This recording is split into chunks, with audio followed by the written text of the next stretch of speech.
Hey everyone, welcome back to Creepy Threads, your home for chilling stories that'll keep you up at night. Today we've got something special. We're diving into a creepy clown story that's haunted the internet for years. It's called The Tale of Roly Wolly, a harmless sounding bedtime story that slowly turns into your worst nightmare. So grab your blanket, lock your doors, and let's get into it. Are you sure you want this one pumpkin? Ginny yawned. Yes, Daddy. I shrugged and began to read. There were two boys, two children like you. One was called Jack, the other was Hugh. The boys sat in their room, for there was nothing to do. They were so bored, a common bugaboo. The book contained a simple illustration of two boys in a bedroom decorated with baseball-themed wallpaper. They thought and they thought. They huffed and they puffed until Hugh said, "Phew, Zrenia, dovolna, dosit. Let's play a game. We'll upend this loose end." "I know," said Jack. "I'll call on my friend." I groaned internally and hoped that Ginny would fall asleep soon. This wasn't exactly Dr. Seuss. Jack took the book and said the words written down, come out, you silly old clown." With a wish and a whoosh and fizzle and pop, Roly Poly arrived with a great big plop. There was an enormous figure that dwarfed the two boys next to him. The man was dressed as a traditional pantomime clown, complete with a rough, white makeup and garish red lips.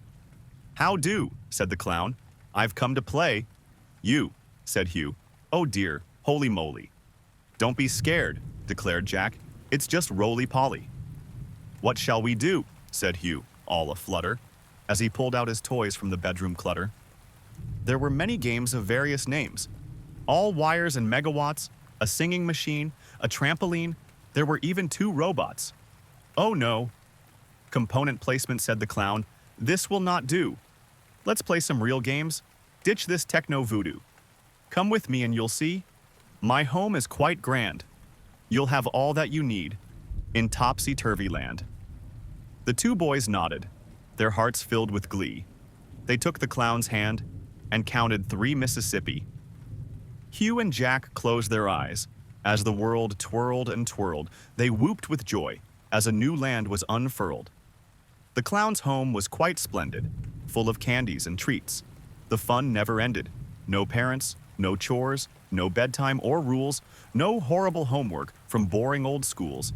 The boys played and all 3 were glad, until one fateful day when the clown became sad.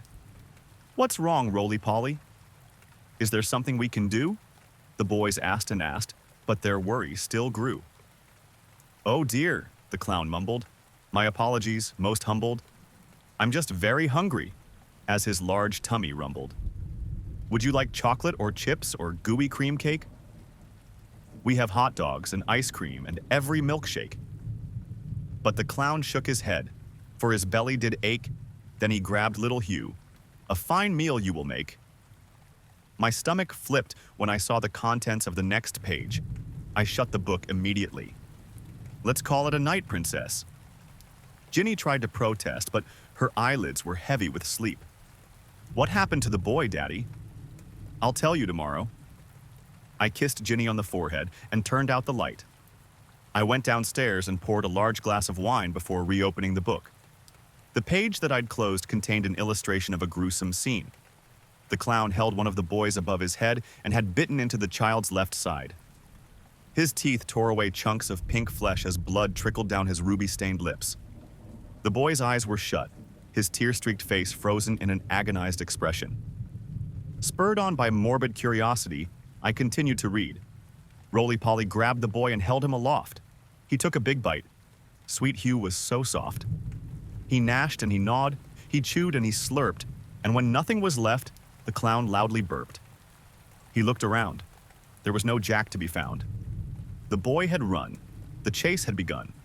Jack ducked and he darted, he ran and he ran. Roly Poly just chuckled, "Come back here, young man." This place is large, indeed it does sprawl. There is no way out, no way at all. The clown was quite right, for try as he might, Jack rushed to escape, but there was no exit in sight. The boy grew tired. His breath became weary. Roly Poly caught up, sounding quite cheery. "You're tougher than most. I will cook." And he hung the boy up on an old meat hook. The child screamed and he shouted, "You great fat liar!" The clown licked his lips as he stoked the big fire. I turned to the last page. The boy dangled from a hook over a gaping fire pit. Parts of his skin were cracked and blackened as the flames licked his small frame. The clown prodded the fire with a stick in one hand. The other hand waved to the reader as a maniacal smile revealed 2 rows of long, sharp teeth. The clown was so happy, this sweet meat was a treat. Hail to the chef. Bon appetit. The book ended there. I felt the bile rise in the back of my throat. What kind of twisted individual writes something like this? It was probably a desperate hack writer looking for some notoriety. Whatever it was, it left a bad taste in my mouth. I finished my wine and threw the book in the trash. I woke up early the next morning and took the paper lying on the doorstep. It was Sunday, but I never liked to sleep in. I put on a pot of coffee and glanced at the headline on the countertop. My heart froze. 5th anniversary of local boy's disappearance. Hundreds have taken part in a remembrance rally to mark the 5th anniversary of the disappearance of brothers Hugh and Jack Healy. The brothers, aged 8 and 6, were abducted from their home on January 7, 2012. Police have issued a fresh appeal for information this weekend. I ran outside and removed the cover of the trash can. Perhaps whoever wrote that book knew something about the boy's disappearance. At the very least, I needed to report this sick material to the police. My stomach lurched as I regarded the contents of the can. The book was gone. A primal panic rose in my chest as I dashed upstairs to Ginny's bedroom. A single piece of paper lay atop the crumpled sheets of her empty bed. Ginny picked a good book, a true tale to excite, but Dad did not like it. He thought it was trite. He stopped the story at the moment of glory. "Oh no, not for you. This part is unfit." The clown did not like that, not one little bit.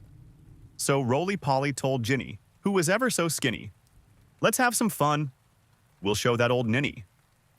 And now Ginny plays, in the land topsy-turvy, full of sugar and spice, and all things that are girly.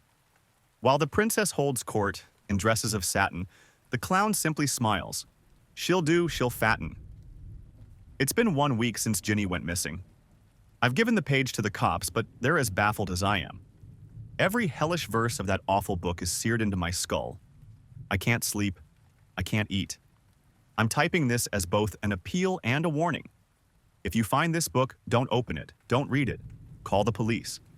A child's life may depend on it. Was the Tale of Roly Wolly. If you're still here, watching from the safety of your room, just remember, not all clowns stay in stories.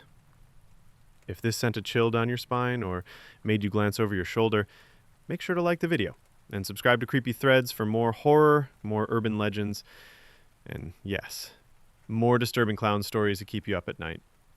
Thanks for watching, and remember, some nightmares have a funny face.